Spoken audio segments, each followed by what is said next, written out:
안녕하십니까. 정통경매 사례분석, 법률 전문성, 성실성 상위 1% 자부심으로 방송하는 정경사TV입니다. 오늘 추천물건 권리분석대상원 2021 타경 103648 서울 북부지방법원 단독주택입니다.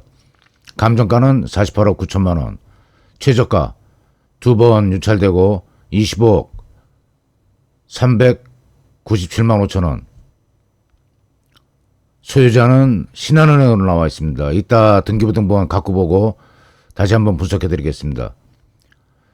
청구 금액이 5억 2천, 채권자, 이 얼핏 보기에는 그 경매 신청 채권자가 프론티어 파트너스인데 5억 2천만 원이면 건물 감정가 48억 9천에 비해서 상당히 소액입니다.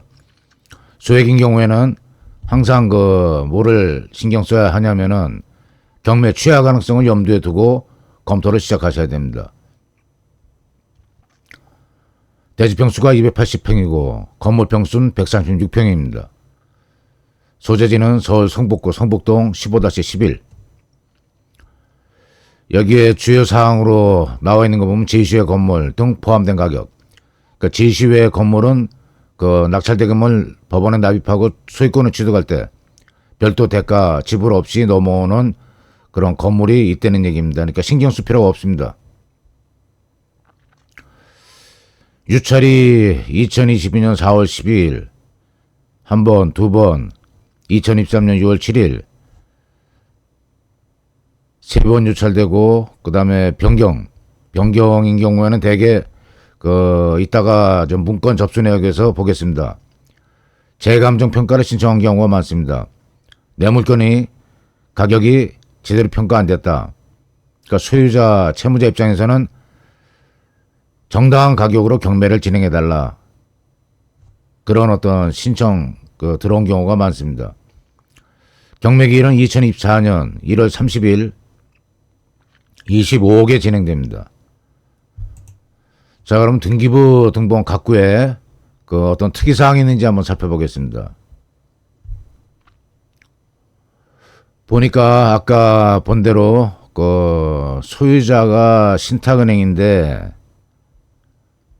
신탁은행이 특이하게 수탁자 이렇게 나와 있죠. 자, 저런 경우가 수탁인 경우에는 일반 근저당권 대부에 비하면은 훨씬 대출 금액이 큽니다. 소유권은 넘겨받았는데 뭐 근저당권자 채권처럼 감정가액에 뭐 70, 80 논할 일이 아닙니다. 그러니까 소유권이 확보가 됐으니까 신한은행은 담보대출보다는 웃도는 대출 금액일 가능성이 있습니다. 대출입니다, 실질은. 그런데 경매 개시 결정한 채권은 적고 이런 경우에 경매 취하 가능성보다 신한은행에 일단 2018년 소유권을 이전했을 때는 어떤 사업 계획이 있었다고 보는 게 맞는 것 같습니다. 대개 지금 전세 사기건들 많이 나오죠. 전세 사기건 같은 경우에 그냥 있는 사람이 내 거야. 내가 소유자인데 나랑 계약하면 돼. 해서 그 사람이랑 어쨌든 주인은 주인이었습니다. 맡긴 사람입니다. 소유권은 남겨버린 사람입니다. 근데 집주인 행세를 하면서 임대차 계약을 맺고 이미 돈 다 건졌습니다. 신한은행에서 이 물건을 손들고 전세 입주자한테 남길 각오라면은 전세 입주자한테 매매 금액의 한 80% 받고 수탁자 신탁 계약을 하면서 한 80% 받고 160% 엄청나게 남는 장사죠. 여기서 100을 넘는 60%라는 수치가 전세 사기 어떤 대상이 되는데 거의 뭐 집값 더블이 아니라 그보다 하회하는 수준이지만은 그 이상 되는 금액을 전세를 놓고 물건을 놓고 잠적한다 그러면은 고의적인 사기죠, 고의적인 사기. 그런 전세 사기 경우에는 그 전세 사기 예방책에 제가 그 영상 제작한 적이 있는데, 일단 신탁사가 보이면은 피해라. 신탁 원부까지 보고 법률적으로 복잡합니다. 그런 거를 어떤 그 전세 입주하면서 젊은 세대에서 신탁 원부 보고 신탁 수탁 개념부터 정립이 안 된 상태에서는 상당히 어렵다고 봐야 됩니다. 그러니까 신탁 등기가 보이면 피해라. 그러고 신탁 등기를 받았을 때는 그 원소유자 신탁한 사람이 신한은행에 신탁한 사람은 법률적인 소유권자가 아니다. 그리고 그 돈을 대출받아서 이 빌라 건축이라든지 대개 그런 패턴으로 나갑니다. 이 성북구에도 그 고급 빌라를 져서 분양할 그런 계획이 있었다고 보는 게 옳을 것 같습니다. 자, 그럼 위치 한번 보겠습니다. 어떤 위치에서 도대체 검토를 했는지. 그 로드뷰입니다. 이게 가까이 더 접근하려도 접근이 안 되는 이런 물건 보고 되게 막다른 집이라고 그러죠. 그리고 좌측 우측 담벼락 보면은 차 한 대, 교차가 안 되는 그런 도로 폭입니다. 여기에 빌라를 진다. 분양이 쉽게 되겠습니까? 그러니까 추진은 하되 추진이 멈칫거리면서 경매 개시가 떨어진 것 같습니다. 자, 다음에는 현황 조사서 보겠습니다.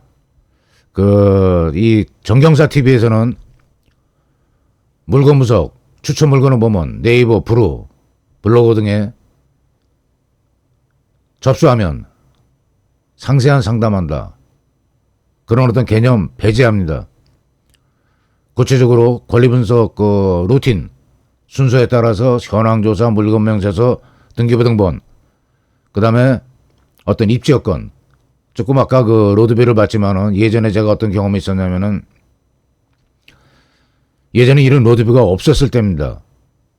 지적도만 보고 도로에 접한 그런 어떤 지적을 보고 찾아갔더니 그 도로가 계단이었던 겁니다. 더군다나 경사가 아주 급한 계단. 계단 위에 지금 이 주택처럼 막다른 집입니다. 근데 이 막다른 집을 뭐 성북구 고급주택가에 소재하는 주택이 감정가 50억 육박하는 그 주택이 절반값까지 떨어졌는데도 입찰이 낙찰이 안 된다. 이렇게 그 매스컴에 보도되는 그 우리 유튜브에서 어그로 낚시 개념이죠, 낚시 개념. 뉴스 보거나 일기예보 그 제목 볼 때 그냥 항상 과장되지 않습니까? 태풍, 폭우, 혹한이 아니면은 정상적인 그 내용으로 들어가면은 그냥 뉴스 보지 않고 끊어서 그런 모양입니다. 자, 현황조사서 한번 검토하겠습니다. 현황조사서에 보면은 뭐 특기사항 없고 임차인 점유, 피문부재, 소유자, 점유자 만나지 못해서 안내문을 문틈에 놓아두었으나 전입세대주 최도준, 박경숙 이거 뭐 또 그 두 사람 대항력, 임차인 대항력 우선 변제권을 그 상세하게 검토를 해야 되는데 점유 부분 미상, 차임 미상, 보증금 미상, 전입 일자만 있습니다. 2018년, 2020년. 이런 경우 간단하게 해결될 수 있는 그 방법이 신한은행 신탁 받았을 때 대항력이 50억 감정가 주택이면 30억 전세에 들었다를 가정할 때 30억 전세권자 후순위로 실질은 대출입니다. 신탁인데 해줄 리가 있겠습니까? 해줘도 소액입니다. 그러니까 별 그 현황 조사서 신경 쓸 필요가 없을 것 같습니다. 자, 다음은 물건 명세서 보겠습니다.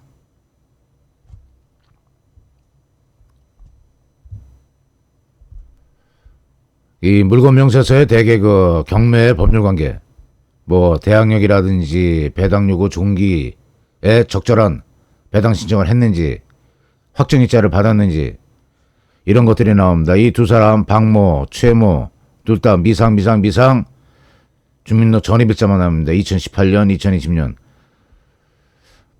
그 일반적인 그 내용으로 최선순위 설정보다 대항요건을 먼저 갖춘 주택상가 임차인, 임차보증금 매수인이 인수하는 경우가 발생할 수 있고, 대항력과 5천 변제권에 있는 주택상가 임차인 배당요구에게 배당받지 못한 경우 배당받지 못한 잔액이 매수인에게 인수되게 됨을 주의해야 한다. 여기서 특기사항이 있으면은 더 깊게 파고 들어가 보겠지만은, 이 내용으로 봐서는 현재 그 세입자로 인한 걸림돌은 아까 말한 대로 신탁 물건이고 없다고 봐야 합니다. 자, 말소 기준 거리를 먼저 봐야 했지만 신탁 관계 때문에 말소 기준 거리를 그냥 건너뛰었는데, 본권 근저당권입니다. 소유권, 근저당권, 저당권, 말소 기준 권리입니다. 종류, 담보가 등기, 매매예약 가등기 또 있죠. 매매예약 가등기는 배당 신청을 했을 경우에, 그러니까 소유권, 점유정 금지 가처분 등과 같이 그 소유권을 확보하기 위한 가등기인데 배당 신청을 했으면은 채권 행사로 성질이 전환이 돼갖고 그 말소 기준 권리로 들어옵니다. 전세권도 마찬가지입니다. 전세권은 그 계약 기간에 전세 금액으로 살 수 있는 그런 물건인데, 배당 신청을 하고 경매 신청을 했다는 경우에는 말소 기준 권리 가능합니다. 그 다음에 압류, 가압류, 압류와 유사한 그 법률적인 효력을 갖는 경매 개시 결정 등기 또 말소 기준 권리로 들어갑니다. 본건에서는 프론티어 파트너스 대부 2018년 4월 18일 근저당권이 말소 기준 권리고, 전입, 아까 주민등록 전입만 있다고 그랬죠. 2018년 11월 22일. 자, 말소 기준 권리보다 뒤집니다. 전입일자 자체가 확정일자 안 받았고, 그 다음에 박모 2020년 더군다나 말소 기준 권리보다 뒤지기 때문에 세입자 말소 기준 권리는 신경 쓸 필요가 없는다고 확언합니다. 그러니까 물건 명세서상에도, 물건 명세상에 만약 이 끼림직한 그런 어떤 전입일자 또 부분대 별도 세대로 소유자는 거주하지 않고 별도 세대로 부인이 거주한다든지 이런 경우에 재경매, 대금이납 사유가 된 적이 있는데, 별도 세대인 경우에는 대항력 있는 별도 소유권과 별도로 임차인으로 인정되는 경우가 있습니다. 부부니까 이게 임차인이야, 대항력 이런 거 따질 게 없네. 또 거기다가 전세 금액도 이 물건 명세서, 그 다음에 현황조사서에 기록이 안 돼 있습니다. 됐네, 세입자 없는 물건이구나 하고 47명까지 똑같은 착각을 하고 입찰 보고, 47명이 한꺼번에 만약 입찰 보증금 걸고 그 보증금이 전체가 다 배당 재단에 편입돼서 나중에 채권 배당표 작성에 다 포함이 된다. 소유자 돈 엄청나게 남는 거죠. 다행인 거죠.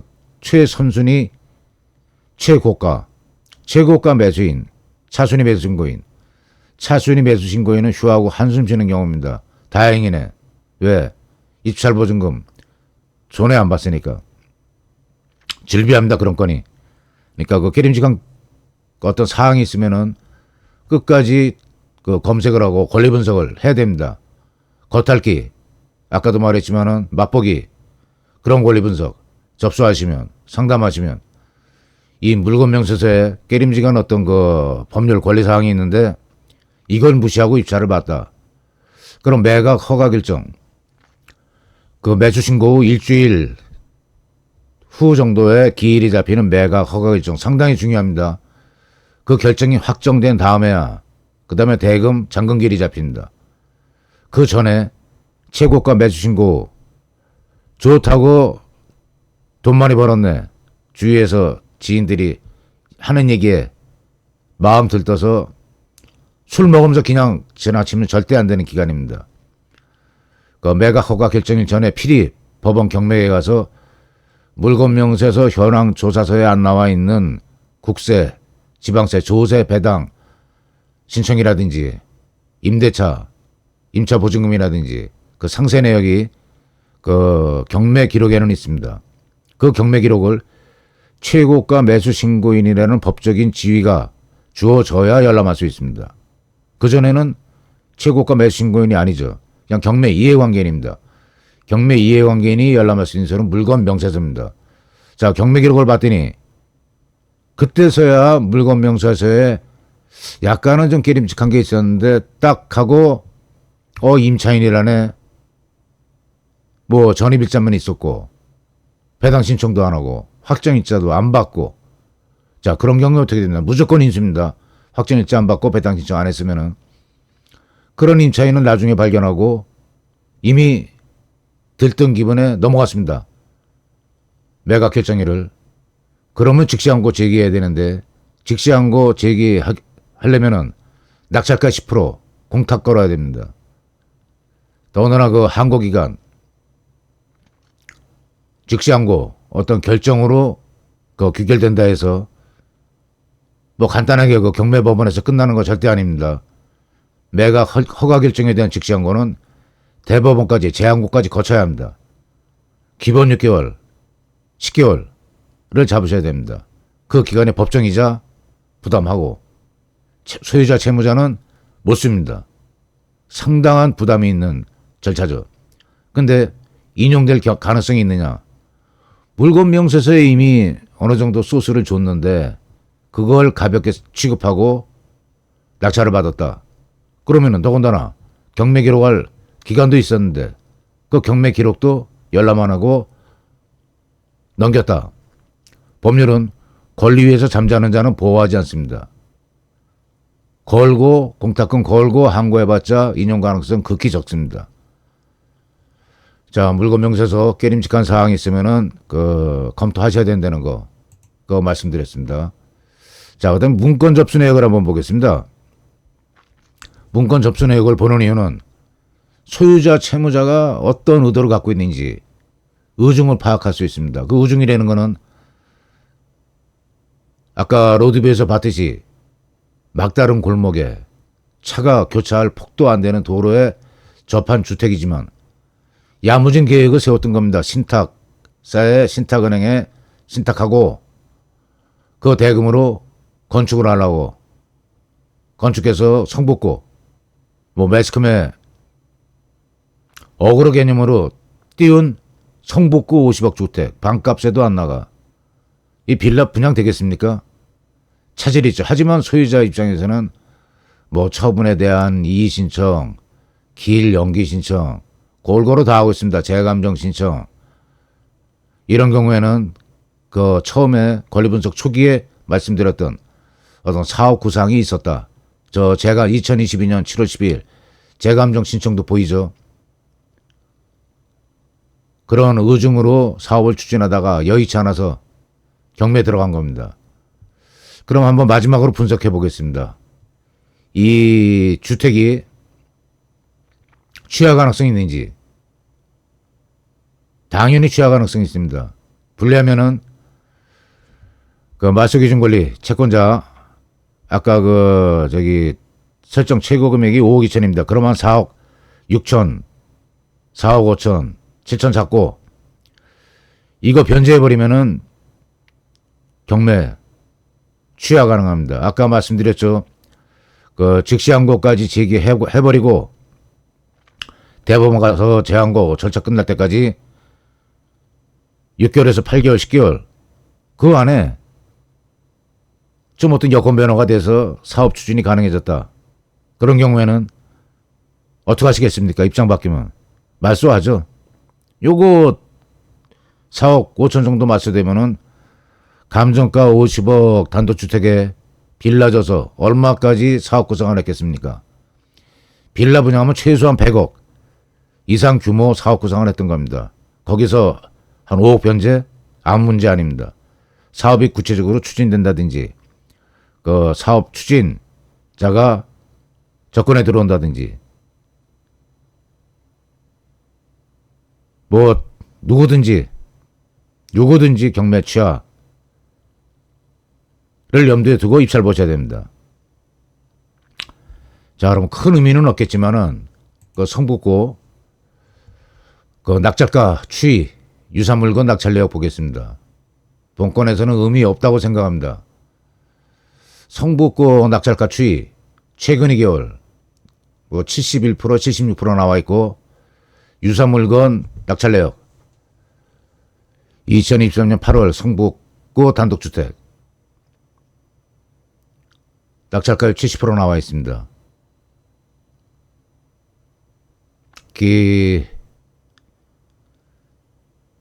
70% 낙찰가 71%, 76% 이거는 본건에서는 의미 없는데 끝까지 권리 분석에서 마지막 순서 낙찰가 보시고 아까 말한 대로 이 그 근처 이 여건 이거 보시죠. 쭉 벽에 가로막혀서 경사 상당히 심합니다. 어디 성북구 끄트머리 정도의 이런 어떤 작은 소도로를 해서 마지막 끝단입니다. 끝단 성북구. 사업 가능성은 추진 가능성은 없지만 이 우측에 보이는 이 주택 이런 경우야 뭐 저기 차 교차 진행되고 성북구 물론 그 진입도로가 경사는 심하지만은 성북구에서 볼 수 있는 주택이라고 볼 수가 있죠. 입지 여건 나쁘고 해서 낙찰가 일반적인 추이 의미 없다고 분석합니다. 그리고 경매 취하 가능성이 있으니까 큰 공 안 들이시기 바랍니다. 자, 정경사TV 추천물건 권리분석 강의 마치겠습니다. 구독, 좋아요, 알림으로 지금 현재 초기입니다. 편집 실력도 좀 부족하고 하지만은 그 격려 차원에서 구독, 좋아요, 알림 부탁드립니다. 감사합니다.